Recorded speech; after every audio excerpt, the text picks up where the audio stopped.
Did you know that the average time it takes for a player to fully class fame a character is 2 to 4 weeks? That means that it takes on average 56 to 112 hours to complete just one character. So by the time you complete the 5 main classes in the game, you think you're right there to red star, but realistically, you're not even halfway there. It's pretty discouraging. That's a huge reason why Deca decided to rework fame back in patch notes 1.2.1.0. Before the fame rework back in November of 2020, it was increasingly difficult to gather fame from dungeons, enemies, and other miscellaneous things. But after adding new features and rewarding characters as they are alive rather than throughout the permadeath mechanic, we can now farm this at a somewhat better rate.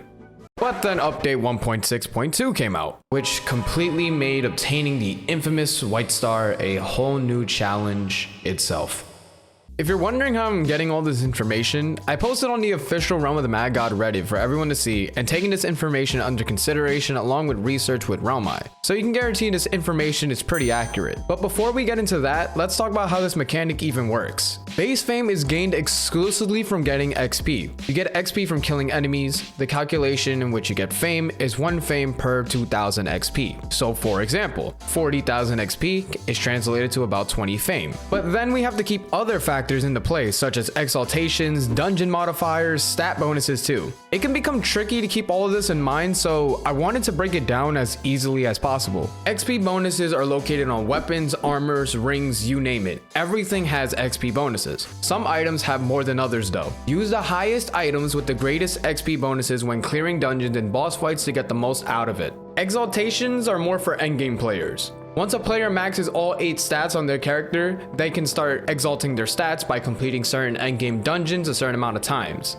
And also secondary rewards like Fast Learner, which permanently increase XP or fame gain on that class specifically. Now, while this may help out a lot during your fame grind, it's not impossible to do it without it. We just need to examine specific dungeons that offer the highest amount of XP possible to optimize our grind. According to the Reddit post and also looking around, Lost Halls and Nest are quite common to do for this type of grind, and for good reason. Lost Halls have a huge variety of enemies that give a great amount of XP, especially the leaders of each group, such as the Commander of the Crusade, Champion of Oryx, Tormented Golem, Rotoblob, which give a whopping 4,000 XP. Combine that with large quantities of enemies present within the halls, clearing everything before the boss can easily get players over 40 fame. If you decide to go for anything, I highly recommend the Cultist Hideout. Once you understand the rhythm of the boss fight, it can be fairly easy. Just hold the sides and get your damage in when necessary. Also, there's so many secondary enemies present within that dungeon before you get to the boss. It's really helpful. The same thing can also be said for the Nest. Soldier Bees giving a decent amount of XP and so many minions, plus a guaranteed tea room makes this a highly attractive dungeon to many. For the players on the higher end of the spectrum, you might want to consider Oryx Sanctuary since the XP is insane